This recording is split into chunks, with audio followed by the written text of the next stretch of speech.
When I found out my family secretly rewrote my father's will to cut me out, I was crushed. But what they didn't know was the storm I'd bring right back into their lives, and the shocking ending they never saw coming.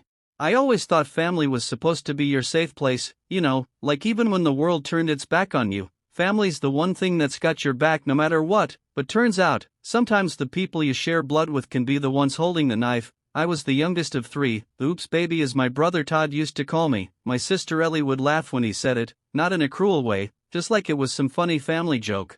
But now, looking back, I realize it was probably the first hint I wasn't really one of them. My parents were in their 40s when they had me. I was this quiet, artsy kid, always painting or writing, never really fit into the loud, business-minded energy of my family. My dad ran a construction company and expected both Todd and Ellie to follow in his footsteps, and they did, perfectly. I, on the other hand, went to art school, and that was apparently the equivalent of joining a cult. But my dad, he never showed me anger, not like the others did. He used to come into my room late at night, sit on the edge of the bed and tell me, "Don't ever apologize for who you are, kid," and I held on to that for years, even when things got weird between me and the rest of them, even when Ellie forgot to invite me to her baby shower, or when Todd borrowed $5,000 and never paid me back. I told myself, it's okay, Dad knows who I am. So when he got sick, it hit hard. Stomach cancer, fast-moving, unforgiving, he didn't want to go through chemo, said he didn't want to drag it out, just wanted to be home, surrounded by family, and that's what we did. I spent every weekend at the house, helping out, cooking, reading to him, just being there. Meanwhile, Todd and Ellie handled the real stuff, paperwork, finances, legal things I thought I wasn't smart enough to deal with anyway, so I let them. Maybe that's where I screwed up, maybe I trusted too much, because 2 weeks after Dad passed, I got a call from our family lawyer. He said he'd sent the will to my siblings, but I should come in and hear it for myself. I thought that was strange. I mean, we all get a copy, right? Why single me out? But I went, and I wish I hadn't. The will was clear. To my beloved children Todd and Eleanor, I leave the entirety of my estate, business holdings, and assets. Nothing for me. Not even the painting of Mom he'd kept above the fireplace for 20 years. Nothing. I stared at the lawyer like maybe he'd made a mistake. Maybe pages were missing. Maybe it was a draft. But no, it was signed, notarized, dated just a month before Dad died. He wouldn't do that, I remember saying, barely above a whisper, and the lawyer looked at me, not unkindly, but like he'd seen this 100 times before. "I'm sorry," he said, "I truly am." I walked out of that office into the cold January wind and felt like I couldn't breathe, like the air had been sucked out of the world. I sat in my car and cried like a child. Not just because of the money or the betrayal, but because the one person I thought really saw me, really understood me, was either not who I thought he was, or he'd been manipulated right to the end. I didn't go to the family dinner that night, or the one after. I stopped responding to texts, calls, everything, until the day Ellie showed up at my door, makeup perfect, coat too expensive, smile fake as plastic, and said, "We need to talk," and just like that, the real story began. She stood there like nothing had happened, like we were just gonna pick up where we left off, like they didn't just cut me out of Dad's life with a pen and a fake smile. I didn't say a word, just stepped aside and let her in because I needed answers. I needed to see her lie to my face so I could finally burn that last piece of hope I was still clinging to. She walked in like she owned the place, sat down on my couch and crossed her legs like she was waiting for coffee, and I stood there, arms crossed, heart racing, eyes locked on her like a bomb I didn't know how to defuse. "So," she said, voice all casual, "I know this has been hard on you, but I wanted to explain before you got the wrong idea." I let out this laugh, sharp and cold. "Oh yeah, God forbid I get the wrong idea about being completely erased." She frowned like I was being unreasonable, like I should have thanked her for showing up. "Look," she said, "Dad made that decision. We didn't push him." I tilted my head. "When was the will changed again?" "A month before he passed," she said, and I saw it, just for a second, that flicker of hesitation, the way her hands fidgeted with her bracelet, and I knew right then something was off. "You do know he was on morphine by then," I said slowly, and she snapped, "Don't you dare accuse us of something like that." But her voice cracked on the last word, and I could smell the guilt. It clung to her like cheap perfume. "Why are you here, Ellie?" I asked, and that's when she dropped the act, like a mask sliding off mid-play. "We need your help with the business," she said, and I almost choked on how fast my laugh came out. "The business Dad didn't trust me with. It's complicated," she started, but I cut her off. "Try me." And then the truth started to unravel, slow and ugly. Turns out Todd had made a few bad investments. One of the subcontractors filed a lawsuit. And some of the permits weren't properly handled. The company was bleeding money, reputation in the gutter, and Todd didn't have the charm or brains Dad had when it came to putting out fires. We thought you could do some kind of PR fix, maybe create a campaign, make it look like we're stepping into the future, new image, fresh leadership, she said, and I stared at her, stunned. So now I'm useful, we'll pay you, she added quickly, you'll get your share, we can even renegotiate. But I didn't care about the money anymore. I wanted something else, something deeper. Did you pressure him? I asked, voice low, trembling. Did you tell him I didn't care, that I wasn't part of the family? And for a second, she didn't answer. Then, in a voice so quiet I almost missed it, she said, Todd said you wouldn't want the responsibility, that you'd just sell your share anyway. I didn't think he'd change the will completely, and there it was, the truth sitting in the middle of the room like an open wound. Get out, I said, and she blinked, stunned. Wait, get out, Ellie, and she did. No more words, no more fake sympathy, just the click of her heels down the hallway and the soft slam of my front door, and I stood there, heart pounding, fists clenched, something inside me hardening, shifting, not out of revenge, not yet, but out of clarity, because now I knew they didn't just steal my inheritance, they twisted my father's last days, and I wasn't gonna let that stand, not anymore. The game had started, and this time, I was all in.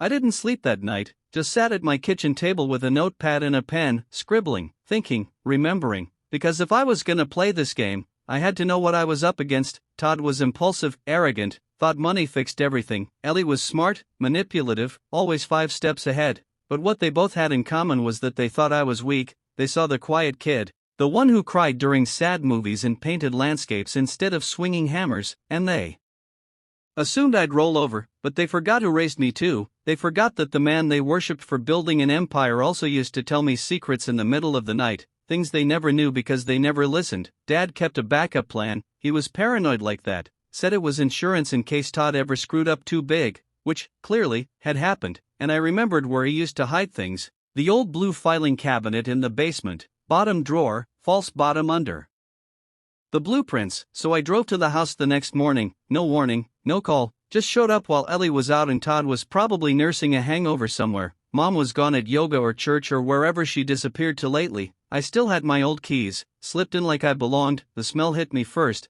that mix of lemon cleaner and stale air, like the house was trying too hard to pretend it was still alive.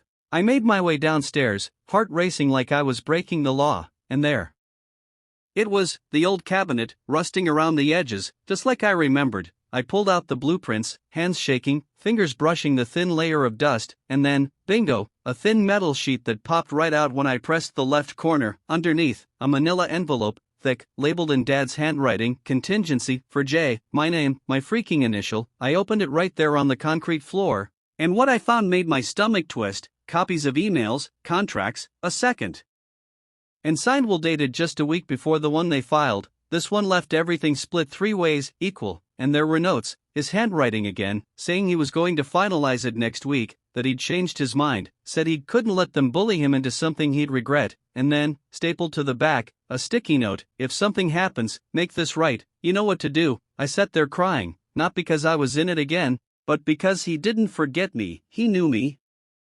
trusted me, and somehow, they got to him before he could make it official. I scanned every document, every page, sent it to my email, then put the folder back exactly how I found it. They couldn't know I had it, not yet, not until I figured out how to use it, and then I started planning. I called a friend from college who now ran a boutique PR agency, pitched the idea of rebranding a dying construction firm with a new heart narrative. He was in, and I knew what I had to do. I called Ellie. Voice steady, calm, I'm in, I said, but I run the campaign my way. I control the brand, and I want access to everything. She hesitated, then agreed, desperate probably, and so I stepped in, the black sheep turned savior, and from the outside, it looked like redemption, like the prodigal sibling had returned to carry the family name, but on the inside, it was war. I smiled in meetings, made speeches, shook hands, while behind the scenes, I dug through emails, contracts, financial records. And what I found wasn't just bad management, it was criminal. Forged signatures, misused funds, even hush money to cover up a side accident, and Todd was at the center of it all, and I knew what had to come next, but the move had to be clean, public, undeniable, and for that, I'd need the one thing my family never expected me to have, power. So I played my part like a pro, showed up to every meeting in pressed shirts and polite smiles, nodded at the right moments, charmed the investors, the press, even mom started calling me more often, like maybe she thought this was my redemption arc, like I was finally coming into the fold after years of being the quiet disappointment. But she had no clue I was gathering evidence with every handshake, every late-night strategy call, and every panicked whisper between Ellie and Todd when they thought I wasn't listening. The thing is, once you're invisible long enough, people stop guarding themselves around you, they underestimate you, and that was my biggest advantage. I collected everything: copies of financial transfers, shady agreements between Todd and sketchy subcontractors, even Ellie's signature on a few backdated permits that could ruin her if the city ever saw them. And all while I was building a PR campaign that made it look like we were the next generation of innovation. And transparency, heart meets hard hat, that's what we called it, and the press ate it up: interviews, headlines, glossy photos of the three of us smiling in front of unfinished high-rises, the Golden Trio reborn. But behind the scenes, I was building my own file, labeled every piece of evidence, cross-referenced dates, printed backups, and stored them off-site with a lawyer I trusted from my art grant days, someone outside the family web. And when I had enough, I made my move. It was during the company's Investors Summit, a big deal. Everyone dressed like they were headed to the Oscars, champagne, music, speeches, all to announce a bold new vision, and I was the final speaker. They'd given me 10 minutes to talk about the rebrand, the mission, the family legacy, but instead, I stepped onto that stage, looked out at the crowd of investors, reporters, city officials, and I said, before we talk about the future, we need to confront the past. And I laid it all out: every forged document, every misuse of funds, every safety cover-up, live-streamed, recorded, undeniable. I even showed the real will, the one Dad never got to sign, with my name on it, equal and rightful. The room was dead silent except for the clicks of phones and murmurs of people who realized they'd just watched a company fall apart in real time. Todd stormed the stage, red-faced and trembling, shouting that I was lying, that I faked it all, and then I pulled out the final card, a notarized statement from one of Dad's oldest employees, a guy they fired for budget cuts, who admitted he was there the day they pressured Dad to change the will, that Todd had threatened to pull his medical care if he didn't sign. And that was it. Game over. Security had to escort Todd out. Ellie followed, pale and shaking, whispering something about how she didn't know it had gone that far, but I didn't care, not anymore. I walked off that stage and into a sea of flashing cameras and stunned silence, and I felt it. For the first time in years, I felt like I could breathe again. I wasn't the outsider anymore. I wasn't the forgotten sibling. I was the storm they never saw coming, and I wasn't done yet, not by a long shot, because while the business unraveled and the lawsuits piled up, I had something else in my pocket, something Dad had left me in that secret folder that I hadn't told anyone about yet, something that would change everything again, only this time, for the better.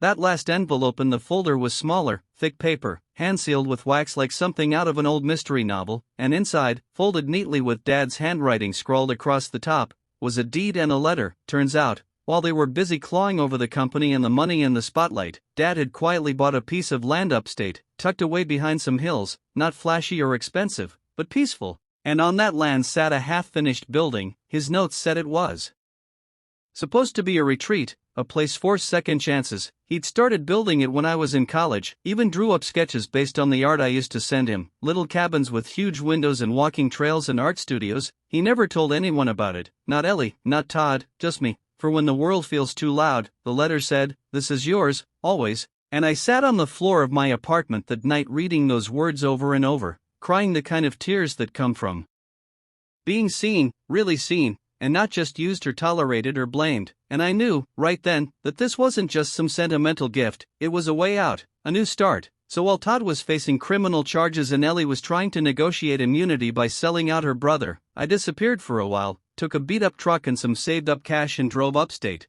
found the land just like he described, and yeah, it was rough, overgrown, quiet in a way that made your ears ring, but it was mine, and it was real. I started small, cleaned up the main building, painted the walls, brought in some old furniture and brushes, and slowly, word spread. People started coming: artists, musicians, burnout teachers, single moms, even a guy who used to be in corporate law and just wanted to learn how to weld. I called it second place, not because it was lesser, but because sometimes, you don't win the first time. Sometimes you lose everything before you even start, and it doesn't mean you're done. it just means your story's not over yet. And yeah, Ellie showed up once, 6 months later, looking tired, broken in a way that didn't come from just losing money. She stood there on the gravel path while I was planting flowers, holding a coffee like a peace offering. "I'm sorry," she said, voice small, no jewelry, no perfect curls, just a sister, stripped of power. "I was scared," she added, "of losing control, of you leaving us behind, and for a second, I almost wanted to hate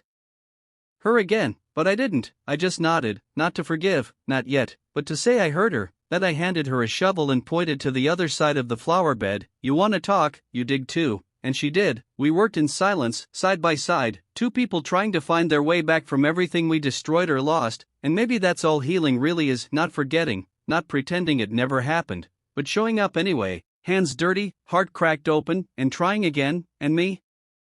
The black sheep, the forgotten one, the quiet disappointment. Well, I ended up exactly where I was supposed to be, not at the head of some crumbling empire, not in the center of a family that only loved conditionally, but here, building something with my own hands, with my own rules. And for once in my life, I wasn't chasing their approval, I wasn't begging to belong, I was home, and it was enough.